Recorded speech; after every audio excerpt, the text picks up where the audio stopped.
Salam. Bu gün sizə ərik şirəsinin hazırlanmasını təqdim edirəm. Ərikləri təmiz yuyub, üzərindəki ləkələri və tumunu təmizləyirəm. 2 kiloqram təmizlənmiş əriyə hazırlayacağım qazana yığıb, üzərinə 1 litr soyuq su əlavə edib, qazanın qapağını örtüb, orta istilikdə olan piltənin üzərinə yerləşdirib, ara-ara qarışdıraraq tam həll olana kimi bişirirəm. Təxminən 10 dəqiqə vaxt aparır. Sonra isə blenderlə yaxşı əzirəm.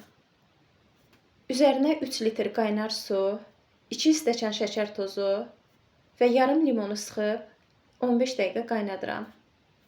Sona yaxın isə üzərindən kəpini təmizləyirəm. Şirə hazır olduqdan sonra piltədən götürüb, sterilizə olunmuş bankalara yığıb və sterilizə olunmuş qapaqlarla bağlayıram. Növbəti videolarda görüşənə kimi hələlik.